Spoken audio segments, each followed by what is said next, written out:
Namaste, everyone. A very warm welcome to today's Yes Talk. The title today is Sealing on Desires, and our guest speaker is Mr. Arun Vasan, a seasoned mechanical engineering graduate with about 34 years of working experience in the field of engineering. He currently serves as a manager at Bureau Veritas. Beyond the professional sphere, he is a devout follower of Bhagawan Shri Sathya Sai Baba, finding solace and inspiration through bhajans, having composed over 100. He also imparts moral values to children through the Bal Vikas program and fosters spiritual growth through study circles in satsangh. An avid Toastmaster, he has delivered over 70 speeches, including a memorable discourse on forgiveness to an open audience. Arun sir, we are so glad and honored to have you on the Yes platform. Thank you so much for joining us today. We look forward to a lovely session with you. Over to you, sir. Thank you. Uh, Thanks a lot for that beautiful introduction. And before I start, I would like to offer my prayers to my Bhagawan Sri Sathya Baba. May he speak through me, may he bless me, may he make this session a memorable one. And I hope I can transfer his information to you. None of these things are mine. I am just, let's say, a humble follower, and I have been hugely transformed by his teaching. So I always feel very confident and motivated to talk on these subjects whenever I get a chance. So yes, it's a pleasure, and I see that I have a very young audience with me to let's say participate my thoughts, and I'm extremely glad that I'm sure I can share some really nice views. I mean, when the session gets over, you all will be, let's say, you all should be happy that yes, we spent this hour very nicely. Normally, I prefer that if you can switch on your video, it will be very nice. I see Saurav and Arunima has done that, so it's nice to see people and talk rather than just a laptop and talk. And I'm not a very big fan of PowerPoint's presentation and stuff. I always believe in talking and sharing information. So if some of you can, if it's okay with the situation that you're in, if not, but I prefer that you just stop me as and when you feel that you're not able to follow what I'm saying, and you would like to have more explanation. I would prefer that you stop me at that time rather than wait till the end and then you had this thought or that or no. We are just a bunch of friends who have just joined together to get some knowledge, sharing experience. So please stop me at any time you feel things are not going the way you actually wanted it to be. So, being a devotee of Swami has given us so many teachings, and I always feel that what is this, Vishal? Okay, Vishal got it. So, there are many teachings. One of the main teachings that he keeps saying is that love all, serve all. But then there is a line which always follows immediately that, but don't trust anyone. So it's a very beautiful message. I always like love all. Not like there will be no constraints or conditions on that. Let it be purely unconditional, no issues. Then comes serve all, serve everyone. No need to see what background, age, sex, anything. Just go about doing it. But then the part where he says, "Don't trust anyone," is what I like most, because once we move into this practical spirituality path, we sometimes tend to get carried away. Sometimes get to become very, let's say, too lenient, too loving, and then people take us for a ride, for which I'm not at all in favor of it. I always wish that spirituality should make us strong in whatever sphere of work that we are doing, so that we, perform better, we present ourselves better, and we shape ourselves better. So this is what has been my mantra all these years, and it has helped me immensely over last couple of decades, if not more. So the topic that I choose, which is one of the favorite topics of Swami, he keeps mentioning it in many of his discourses, sealing on desires. So I'll probably like to start with the first question which comes to my mind. So anyone here would like to tell me what is what comes to your mind when I say the word desire? I'll probably start with Saurav. He's smiling very nicely. He has a beautiful smile. So, Sorry, what is Saurav, the you right take sign? just what comes to your mind when you hear the word desire? Wish. Desire. Acha, desire. Acha, okay. Yeah. So I think very excited to be here, sir. That's why the smile is there. And Rishabh ji, Ramesh ji, sir is there, Arun ji is there. So yeah.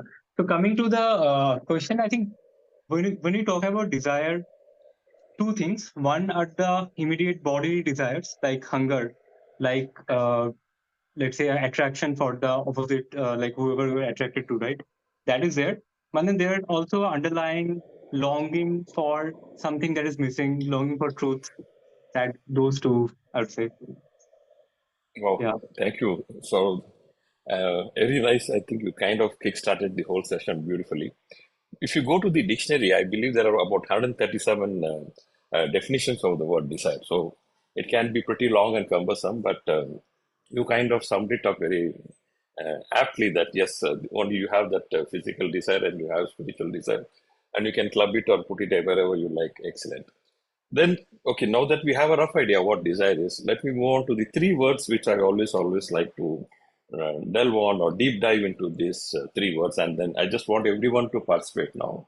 I'll probably ask Arunima what she can estimate. The three words are happiness, and then the word pleasure, and then the third word is bliss. So, Arunima, what comes to your mind when you hear the word happiness? Peace, I guess. Peace of Okay, mind, and very good. And pleasure? delight, Okay, and when you hear the word bliss. again, peace of mind, I guess. All right, no big deal because this I learned very late in life and it made a lot of sense to me.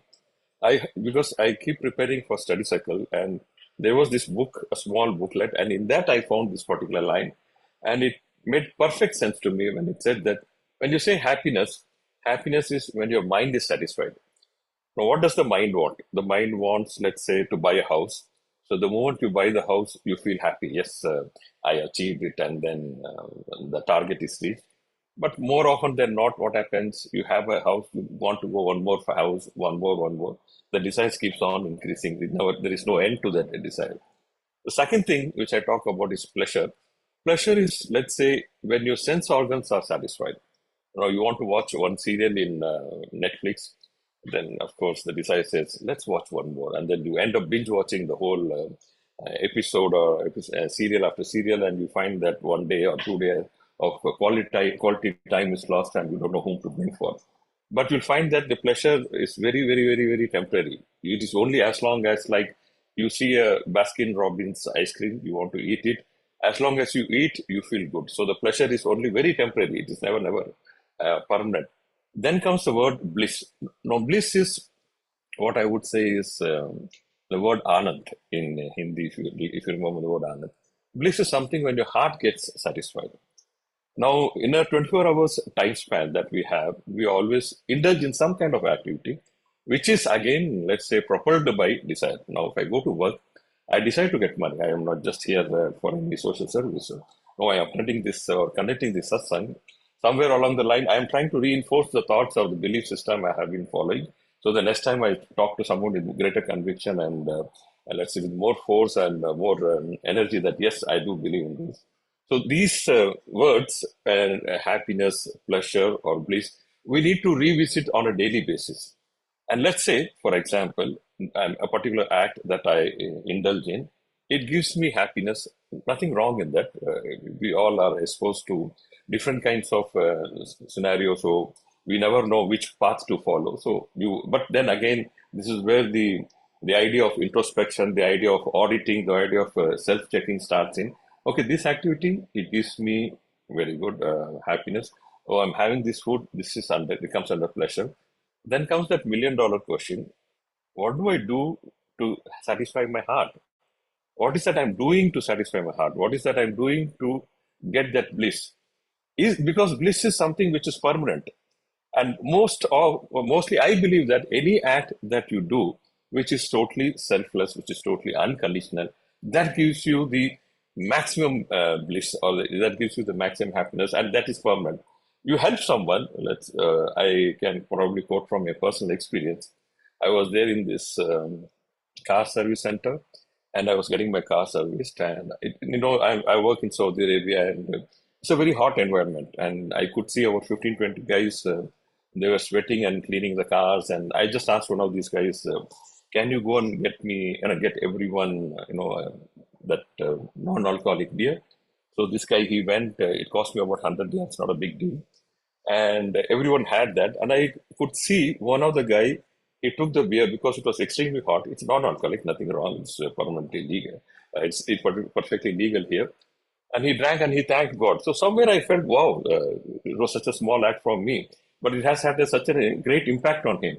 And I carry that thought always with me that, okay, I did something selflessly, and it has made such a huge impact on him. And I'm carrying that memory all my life.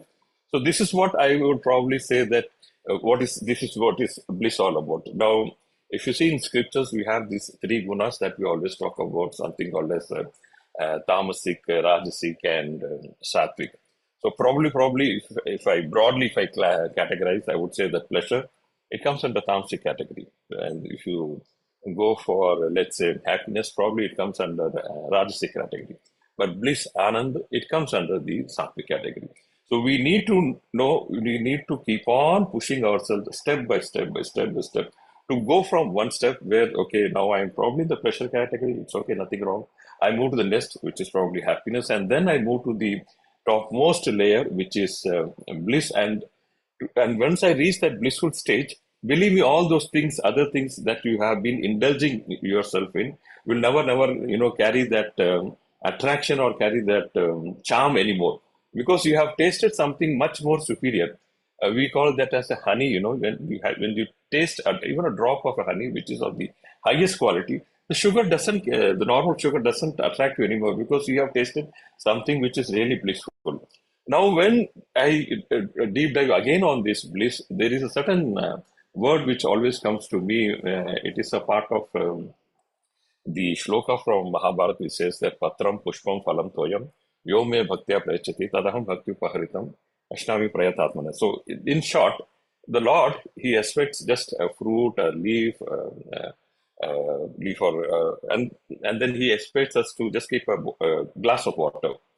Now, what does this water signify? The water signifies tears of joy. Now, when do you really get tears of joy? It is something which you have to probably work on. You have to completely, it's a lifetime sadhana that you keep on doing again and again to find out what is happening, what is that activity which would give me that tears of joy.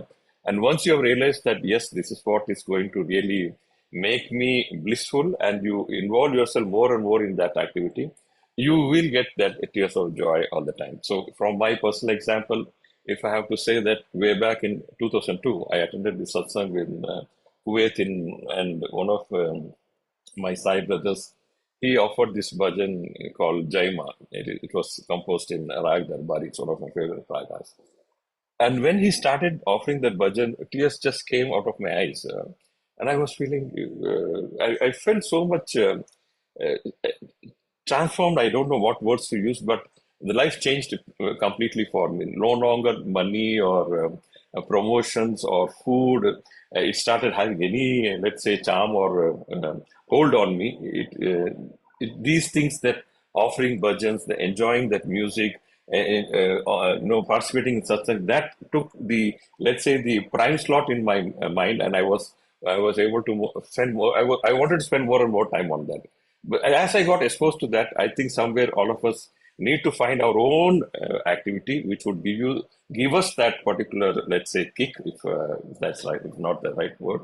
But if you get that addiction, nothing like that. So whenever I'd like to start, I just want everyone to be clear that now, are you clear what happiness, pleasure, and bliss means? Is that clear to everyone? Or if anyone has any doubt, we can just have another couple of minutes to discuss. I think Saurav kind of unmuted. Yes, Yeah, Saurav. yeah, sir. So just a quick question here. So, do you think that it's a cyclical thing? Which time it against, like you get very inspired when something happens, does it stay or does it again come down with time? And then you have to motivate yourself. All right. Okay, that was supposed to be my last thought for the day, but it's okay now that you brought it up. We call, we often get this question, how do we know that we have really made spiritual progress, or how are we really progressing in spirituality? Now, one meter, which my Swami says, and of course I too believed in, and I also advocate, is that we will be definitely getting challenges. We will be facing troubles. Tragedies are bound to happen. If you are born, there is a visa to go back. It's almost inevitable. We cannot be fooling around. And when all these things happen, the time we take back to get into our equilibrium, that we call as tranquility or mental equilibrium, the quicker we come back is where the let's say the success of spirituality lies. You cannot escape from this. We are bound to face all the let's say obstacles in life, irrespective of me composing 100 or 1,000 bhajans. I will be going to airport and probably be missing the flight, and then I have to undergo waiting in the airport for hours. But I have to face the music. I cannot run away from music. But yes, I know that if something bad has happened, there is Swami who is protecting me because he is preventing me from facing something worse situation. So that's how I see any setback that happens to me, and that keeps me in a good frame of mind. So hope, Saurav, does that answer your query? Yes, sir. Thank you. So there is no escaping, Saurav, just because we all are spending 1 hour in satsangh. Okay, once we come out, we definitely get a bit mature because new thoughts, new perspectives, it always helps us to face life much better. And many I have attended, like every week we keep on attending satsangs, and there are sisters and brothers who keep teaching us so many things. And I have been like attending for almost like 10, 15 years, and the last 10 years I started taking. So yes, every week it's on a small, my guru would say, it's just like an ant which goes on a rock. The rock doesn't get split straight away. It's just a small, maybe tiny, tiny impression it makes. But that impression is where the starting point is. We have this shloka in which we teach to case that asato ma sadgamaya, tamaso ma jyotirgamaya, mrityo va amritangaya. So in that we give you an example that if someone is in a cave and the cave is full of darkness, all it needs is a small light. So I always believe that there is just one small thought in you, it can transform you completely. You don't need, and I always like to quote this example, you don't have to drink the entire ocean to know that the water is salty. Just one drop is enough. Similarly, there is just one thought that we need to, completely transform ourselves. And you just hold on to that thought. This is my belief system. I believe it in completely, and I'm not going to give it up. So yes, I hope that satisfies you, Saurav. Yes, sir. Yes, sir. Thank you. Great. Thanks for the interaction, Saurav. I feel yes that it always makes me happy too because one of my Bal Vikas kids, a bit grown up, but yes, they ask me these kind of questions. One of the ways I normally start this session is I ask them this question: who is the richest person? So probably I'll ask anyone if I can answer that. It might help me to kickstart the next session. Just who is the richest person according to you?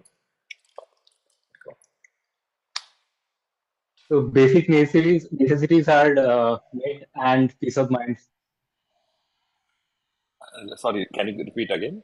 So once the basic necessities like money and all these things are taken care of, then the peace of mind, maybe the person is peaceful, very All right. peaceful and satisfied. Yeah. Excellent, excellent. You kind of summed up the whole thing which I was about to say. But and of course, when I say Swami, who has taught me this, the person who has zero desires is the richest person. Now, why do we say that? I was taking a satsang on Buddha Purnima, and then I was going through Lord Buddha's teachings. And in that, there was this particular line which kind of, made me crazy. Lord Buddha says that, and it was at the moment of enlightenment, there was this group of friends. They wanted some strong teachings from him, and then I believe he told him, let's eat for the first time because he was starving for a long time. And then he said one line which is like imprinted like anything. He said, I got nothing, and therefore I have everything. Now, initially, it didn't make any sense to me. What does it mean? I have nothing, but I have got everything. But in that particular line, if you try to go a bit deeper, you'll find that all the teachings of all the religions will be there in that particular line. You don't really need, tons and tons of wealth to become rich. Just as you said, if your basic necessities being taken care of. And that is what the whole session is also about, that there is nothing wrong in having desires. As man is born, we are living in a society. We see things, we get attracted, and then we go after chasing stuff, nothing wrong. But then Swami always puts a ceiling on it. He says that you need to put a stop to it. You cannot be going on in an unlimited drive. And there is this metaphor or an example that Swami gives about is that we all have heard this word limited company, right? We see that so and so limited company. And even our life is also a very limited 60, 70, 80, 90 years or 100 years with his blessings. But our desires are always, always unlimited. And then Swami gives lots and lots of examples. He says that, look, the temperature that our body can sustain is about 97 point something. A bit more or a bit less, it always creates problem for us. If you see our blood pressure, again, it has a limit, 80 to 120. Anything beyond this, you are in for trouble. Our hearing capacity, again, around 85 decibels, it's okay. Our eyes capacity up to this, if there's someone takes a flash camera, you switch off, eyes cannot hold. The human body itself is designed for certain limits. Therefore, we also need to apply that limitations in our day-to-day life to ensure that we have that peace of mind that you keep talking about. What to say as peace of mind? We in our satsangh, we call it as equanimity, or let's say you maintain that equilibrium. I think Maslow has got a comment. Let's listen to it. All right. Thank you, Maslow. One of the teachings Swami always talks about, and he says that I am divine and so are you. The problem is that I know that I am divine. The problem is that you don't know you're divine. So all this satsang is just to bring out that divinity in you. So what is divinity? Divinity is all the latent qualities that we have, the qualities of Sathya, Dharma, Shanti, Prema, Ahimsa, which is very much there. But then again, any sadhana, it requires constant practice, constant interaction, constant workout.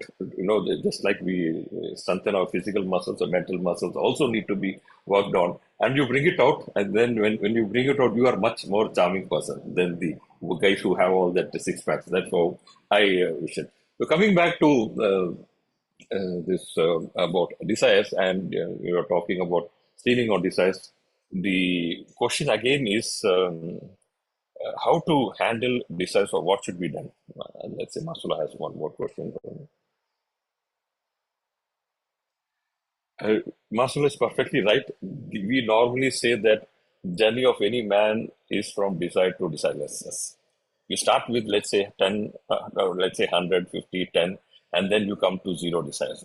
The day you have zero desires, believe me, that is the day you have really, really won. The external battles are not very important. I keep telling that internal battles are more important.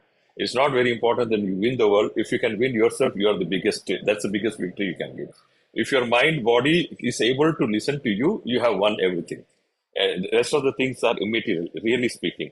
If your body, your mind says, yes, I will do this, I will not do this, if you have that much of discipline, I think that's the biggest victory. So, yes, I would say that all that practice that we do, and it brings out this particular aspect of ours, we are on the right path. Now, let's go and find out how to handle this desires, because desire is something you cannot live with. So the three options normally which people encounter is something we call it, you just give in to desires because that's the easiest path, right? Or then you have the second option, you fight the desires, you fight all the temptations. And the third one is, I come to it a bit later. Now, if you give in to desire, it is just like adding fuel to fire, right? You see one episode, you always want to see what happens next. You want to have one ice cream, you want to see the other one. You never like to say no to that. You keep following, and you just, it's a never-ending story. Coming to the resistance part, when we all do fasting, especially me, I have failed miserably time and again. all Ekadashi I will fast.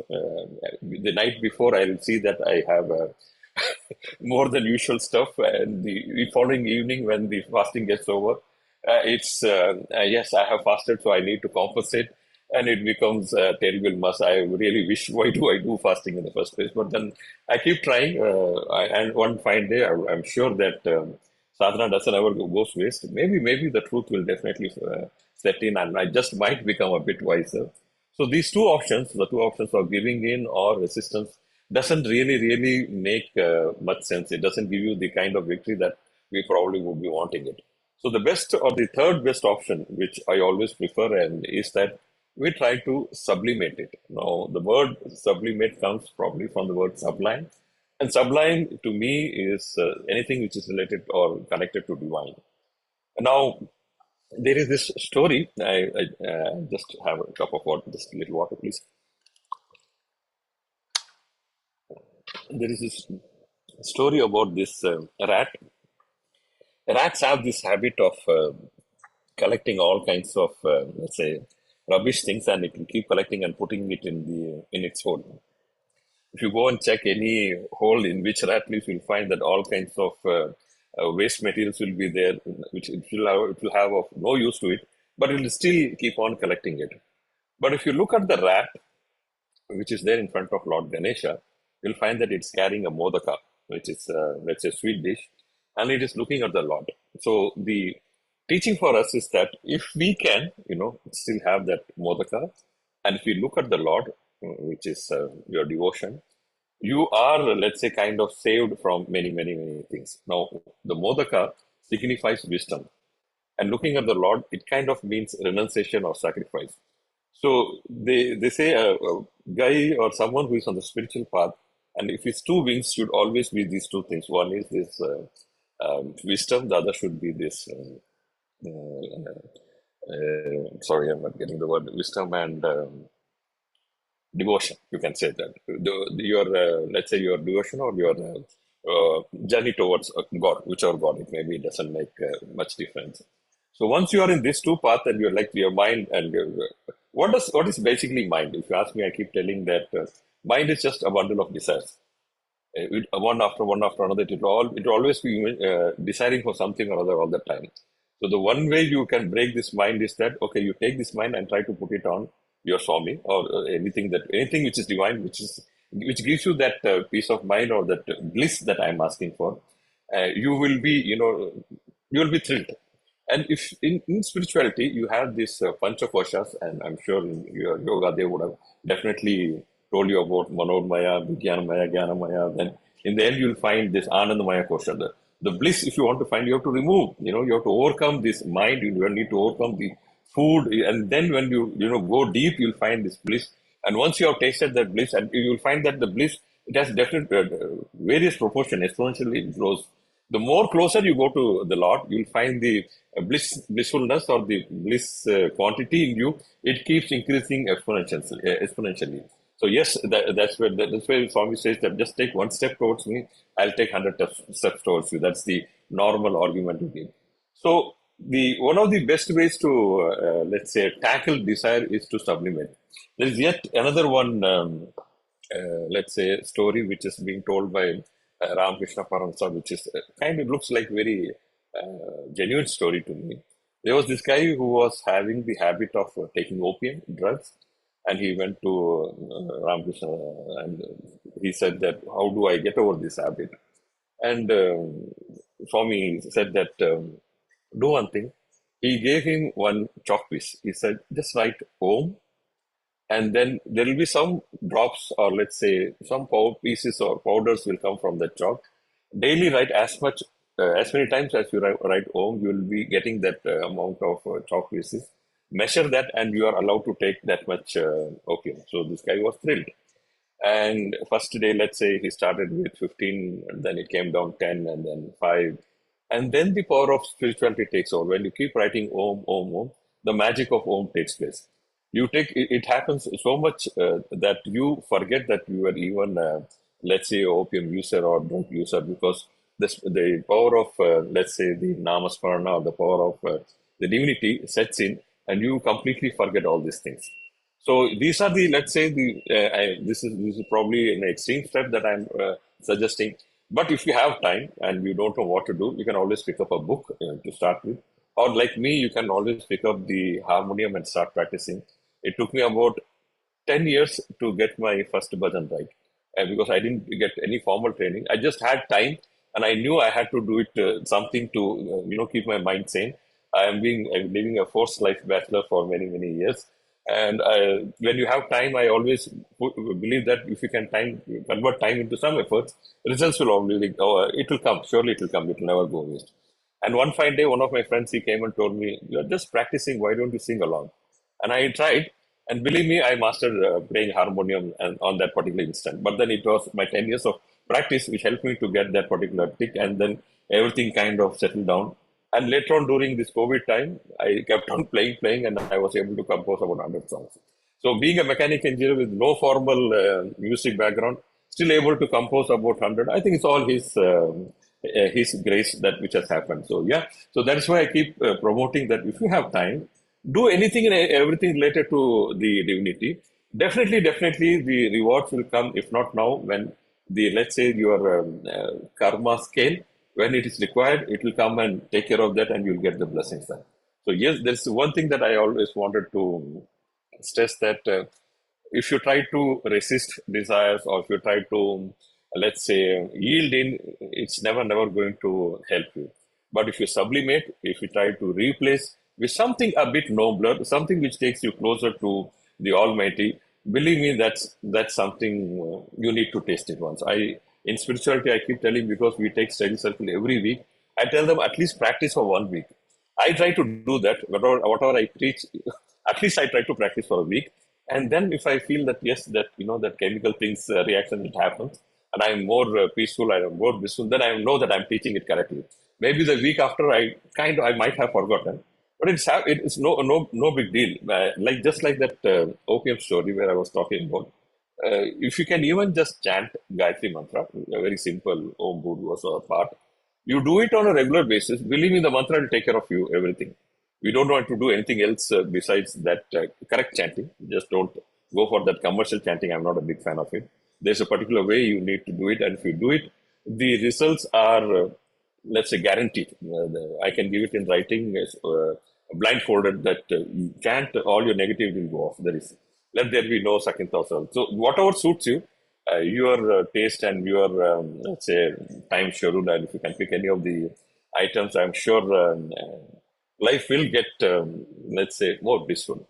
So coming back to the topic about sealing on desires, there is this example which I always love to quote, is that when we go to buy a shoe, and there was this riddle I saw on Instagram. What is that thing which is always 1 feet long? Someone was asking.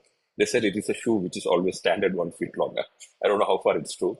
But if you go to a shoe shop, we always buy the right shoe size. We don't compromise on that. We take a lot of time to check whether it's 8 or 42 or whatever size that you follow.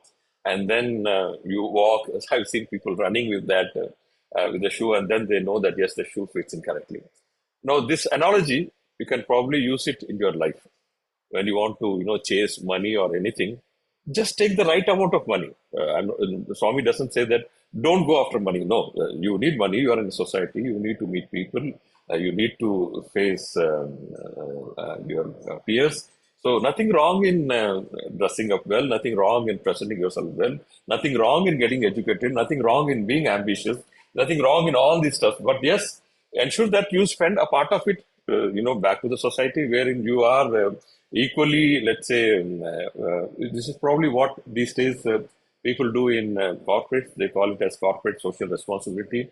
And what Swami says, no, it's not corporate. It should be individual social responsibility. It starts with the individual. An individual has to start with the four things Swami always does is.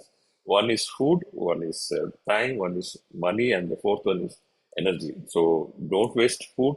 That's one of the best advices he gives. And the second one is don't waste money, and then don't waste time, and then the fourth one is don't waste energy.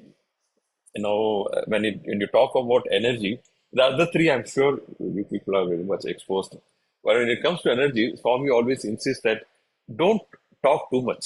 He's against it, anyone talking, over talking rather. That never ever talk unnecessarily. Just see that if your talk does it really add value to the situation? Is it really wanted? Is it really required? Then open your mouth. Otherwise, silence will do the job most of the times. I believe 80 to 90% of the world's problems is because people talk too much. And I've seen, 90% of the talk will be ego talks only. You go and listen to anyone who is talking, he'll say, my son did this, my wife achieved that, my grandfather did. Come on, man. How does it really help you? No? But at that moment, they feel there is a moral victory. No, I earned a little bit more than you. My son is a better, he's doing a UG, you are like this. That little cheap thrill they get, I don't know what kind of this one is that. So yeah, so if you can control that last part, which I always say, money, of course, I don't have to insist, or the time, we all know that we won't get it back, or the food part, of course, we should not waste. But this energy is what I always believe in, that yes, talk only when it's really required. Otherwise, silence will probably will do the job. So that's one thing I just wanted all of us to remember all the time, that they say less luggage, more comfort. I would say that less talks, more peace. You will be really you will have less issues to tackle about. So these are the points that I wanted to highlight in this session. I've been talking a lot, so I would probably wait for some questions from you. If you have anything, please do ask, and I'll be happy to share whatever I know. Anything which I know I've been talking a lot. I didn't want to put my PowerPoint. It wasn't. It looks very artificial to put a PowerPoint and talk. So that's the reason I wanted to talk from my heart. I feel that it's the best way to connect with people, to look and speak from your heart, whatever comes, and then let for me decide. So yes, anything Yeah. you'd like to ask me? And yes, so Sir, I have a serious question. So since you discussed mantras, let's say uh, if I chant something neutral, let's say, may all beings be peaceful, I concentrate on that, some line, which is a neutral line. Versus if I pick up a proper mantra with some six syllables, do you feel there's any difference in terms of, so in both cases, I am getting concentrated, I'm getting focused. Is there any like more effect if you actually pick a proper scientific mantra and then go ahead with it? all right, thank you. Thanks for that question. I once took this Upanishad Vahini talks in my satsangh. It's about, I think, 100 odd pages. In summary of all the Upanishads, it was being taught. And only one line I remember from the entire Upanishad Vahini.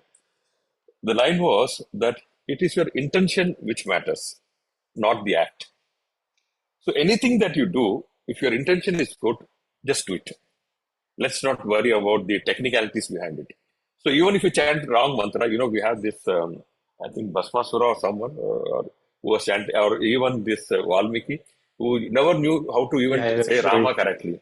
So he was able to write Ramayana. I mean, what are we? So your intention, that yes, your devotion, that matters. And once you start, you will find people coming and correcting you. Hey, no, why don't you try this? It's then his work.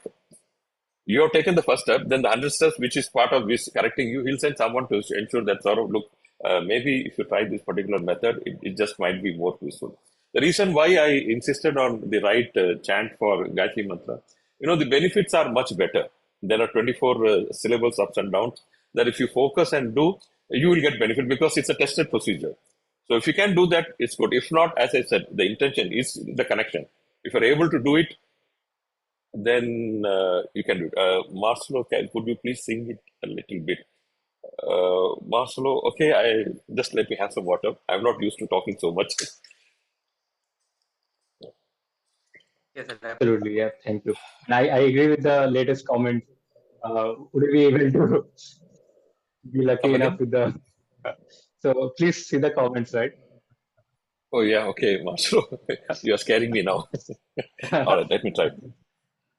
But yeah, thank you, sir. That helps. Yeah, shall I just chant Gayatri Mantra if it's okay? I mean, I'm sure most of you know it well. This was taught to us by Swami. And I'm sure, as I said, The Upanishad said the intention is more important than the technicalities. Adopt whatever method you want. I have adopted this and I feel good. So if you can, well and good, I can share the YouTube link. But otherwise, no big deal. ॐ भूर्भुवस्वः तत्सवितुर्वरेण्यं भर्गो देवस्य धीमहि धियो यो नः प्रचोदयात्. For example, the word nah, we always insist that you have to put that visarga sound in that nah.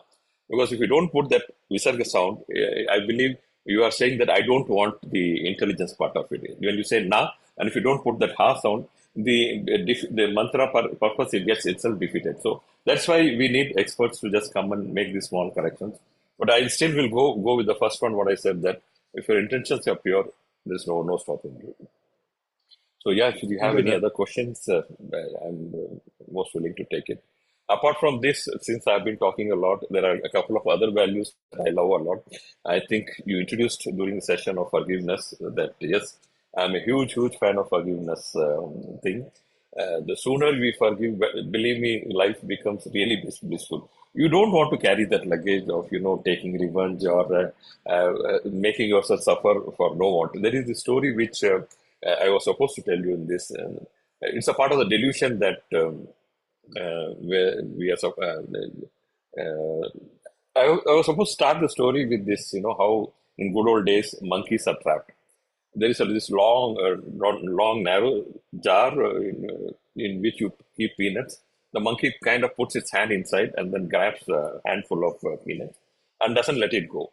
And it thinks that there is something inside the jug which is holding it, and that is why its hand is trapped. That's how monkey is, and that's how our monkey minds are. So this is where the thought of delusion comes. And the second thing is about that attachment, and the third thing is about the greed that it doesn't want to give up. So if we had just taken one nut at a time, no one was stopping it. We could have taken the entire jar itself. No one would have thought. But then it thinks that someone is holding it. This is what happens to us also. When we indulge ourselves in something wrong, we think that it's actually the other party which is enjoying you, not this one. So there was a story where the dog was given a dry bone and it kept on chewing, so much that blood started coming from its gums. But the dog thought, oh, no, it is the bone which is having the blood. It's a very juicy bone, and that it never felt that it's only spoiling its own life. So this is what delusion in very short it means, and it's a very powerful thing. And so when it comes to forgiveness, I keep saying that forgive others, forgive yourself. But I always add this line, which is very important to me, that but don't forget the lesson. If you do the same mistake twice, believe me, it's not his mistake, it's your mistake. So one time it's okay. The second time also you can probably close your eyes. But third time, no. You're not supposed to be, you're supposed to be smart. So you don't allow anyone to take you for a ride more than once. I'll just go to Marcelo. He has asked some questions.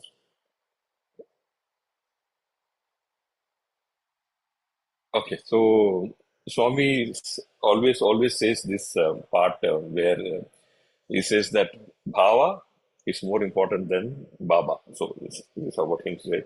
That bhava, the feelings that with which you offer your bhajan, is more important than the notes, the technicalities, the scale, or the brigas that you focus on. No, as long as you have that divine feeling and your thought is about Swami, that bhajan is excellent. So that's what I tell my students when I train them on bhajan singing. So yeah, I hope that answers Marcelo's question.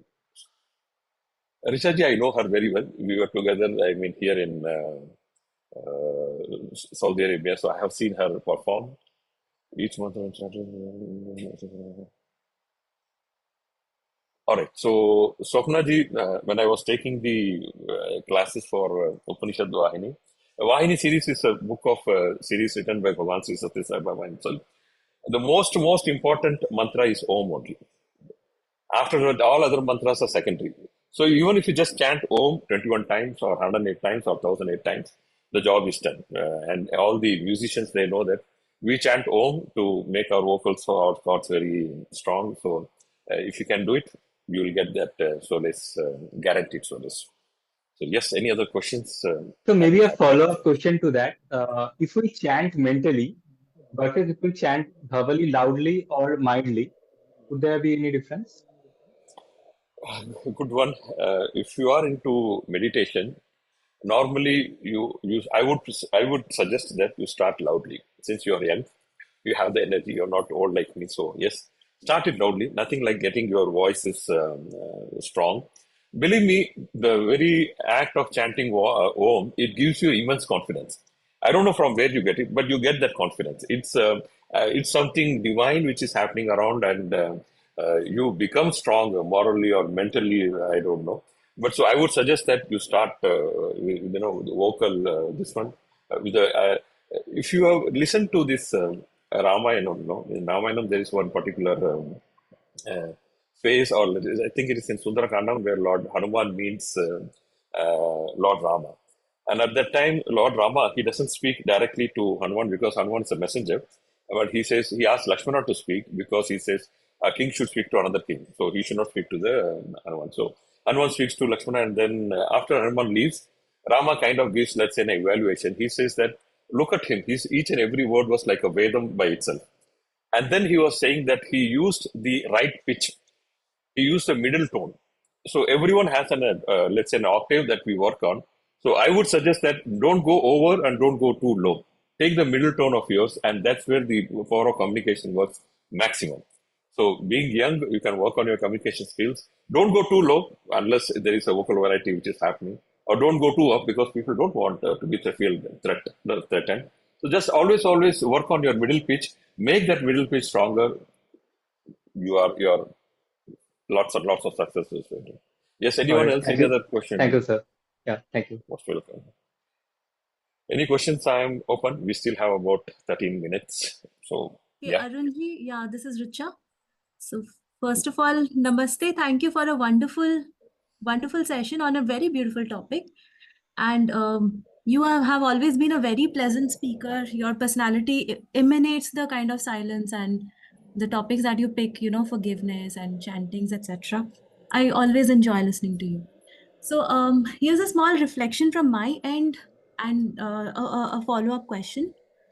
And that is, in a world that's constantly trying to sell so much, and that too materialism, in a world where we are constantly bombarded with advertisements and 30-second reels, flashy messages, and like you mentioned, people praising about their children's achievements, etc. Okay, so it takes great maturity for somebody, probably Saurav's age, or um, for us to arrive at a space where we do not feel intimidated or affected by that.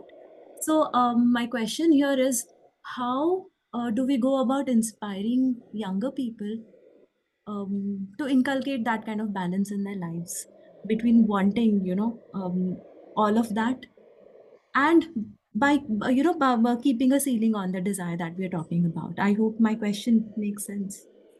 Yeah, thank It you. certainly does. And I would probably narrate one more story of Ramakrishna Paramsa. I believe in good old days, these rice storage keepers, they used to keep puffed rice, outside exposed.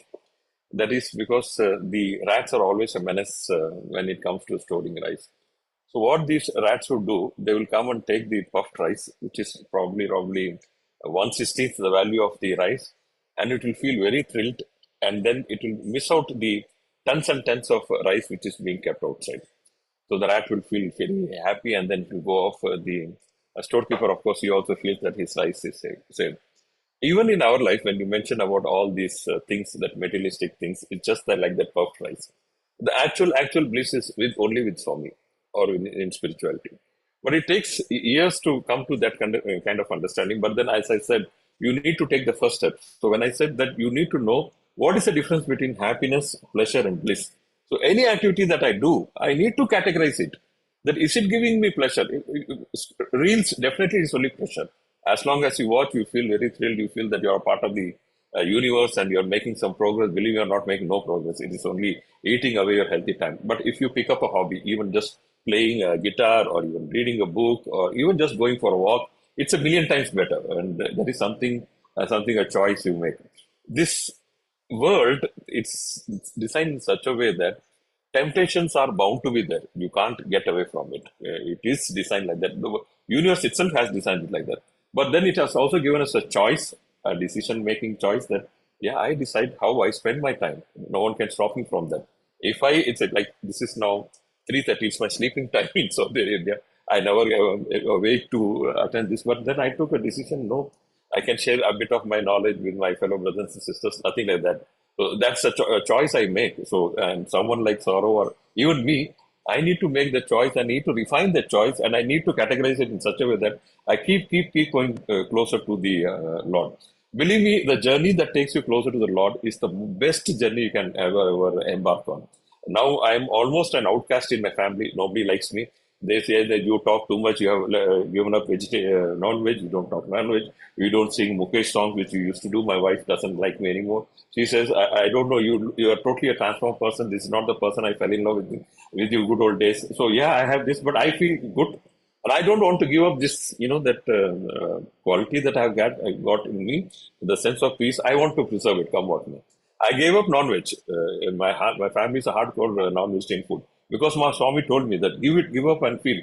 The day I gave up non-veg, believe me, it was like almost like 80% of my headache went off. I never ever started craving for food. Whatever was offered, it is like just like a prasad from Swami, and I enjoy that. These days, last time I went for this corporate buffet in my this one, I ran away from them because I couldn't see so much of food. It was not it was not easy for me to eat so much of food exposed. I literally ran away. Twice I ran away. I don't know. I think there is a word called ZUMG phobia. I have developed a phobia for buffet foods because I've been eating so little and so much. If I see so much food, I go crazy. So yeah, so take one step. I always say that anything you just take one step. Any bad value you want to give up, just take one. Rest of the things will get discarded automatically. If you feel that you have an anger issue, try to work on that anger issue. Believe me, all other issues will also get resolved. So yes, just take any one step in the right direction. It will do. Does that answer you, Richa? Yes, Yes, thank sir. you. So, Thank you. anyone else? There was a question. Let me just see if I can.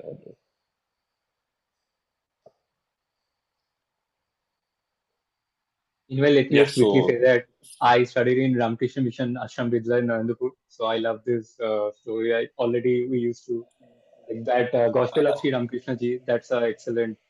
What a yeah I studied in Ramakrishna Mission in my yeah. plus two. That is the Lucky to be. only Oh, awesome. yeah, in Where is Chennai. that? In Oh, Chennai, wow, Chennai. wow. That awesome. And yeah, every week we'll be having these morning sessions. People will come and talk. It Yeah, never made sense then, but now it makes a lot of sense. I can totally relate to that. So, anything else like you like to ask me? I still have about Yeah, 8 minutes or sir, so. I would like to request Dr. Ramesh Bijlani, sir, if he wants to share his thoughts with us, please.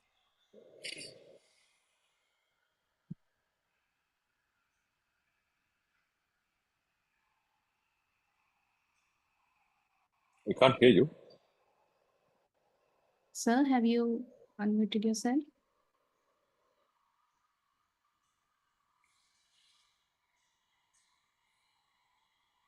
Meanwhile, just a lot of thanks for taking out the time from this time, My and it pleasure. was a very excellent session. Yeah, and sir, how do we stay in touch? You have any YouTube channel or any like where the social media you're most active? I can share my WhatsApp number.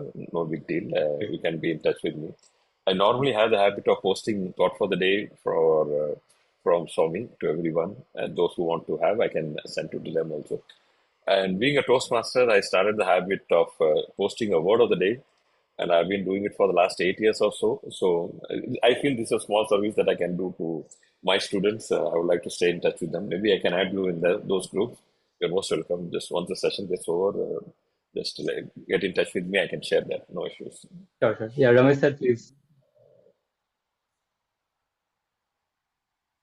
Yeah, good evening, everyone. I'm audible. Yes, sir. Yeah.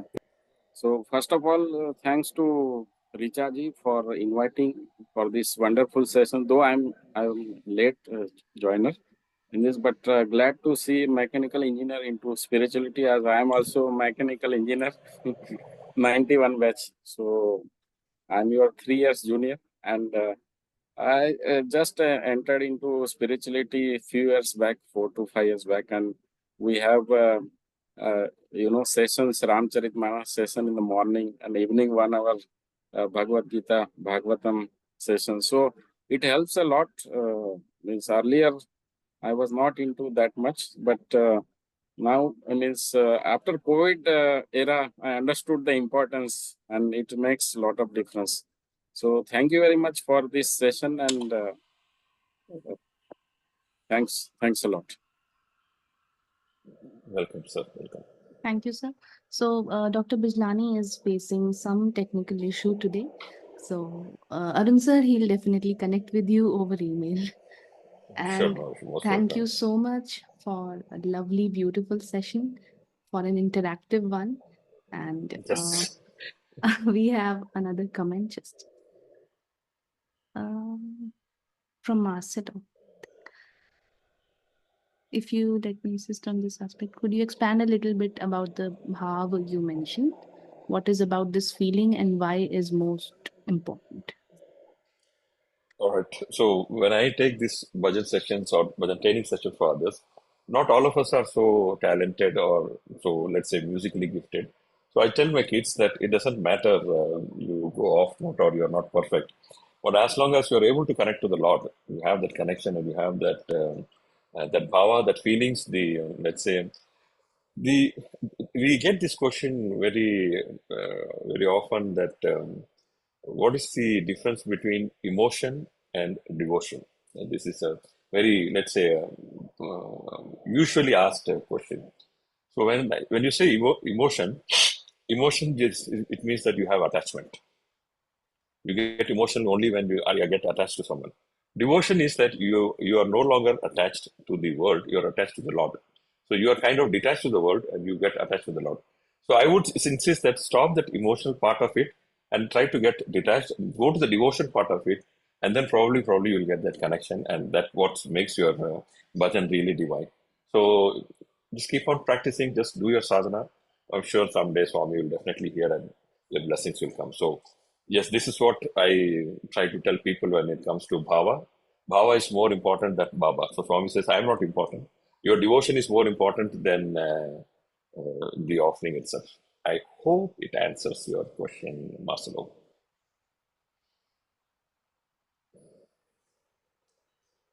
Sir, one last question. Any book suggestions Books, I around would say spirituality? that Yeah. there is this book, if you can get the by Dr. Phil's Crystal. I'll share it in the email. It talks about taming of the monkey mind. All the stories are from her, and if you see her note, she will say that I am not writing this; it is Swami who is writing through me. So it is in fact Bhagawan who has written that book, the Taming of Monkey Mind by Dr. Phil's Crystal. If you can get a copy of that, yes, that's one book I would recommend. Thank you.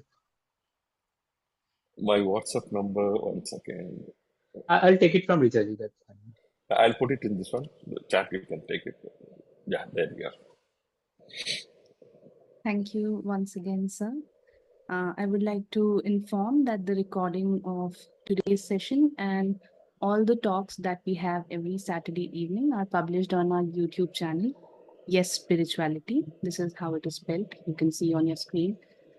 We invite you to explore this channel for extensive content on yoga, education, spirituality, and related subjects as well, like psychology, self-help, and wellness.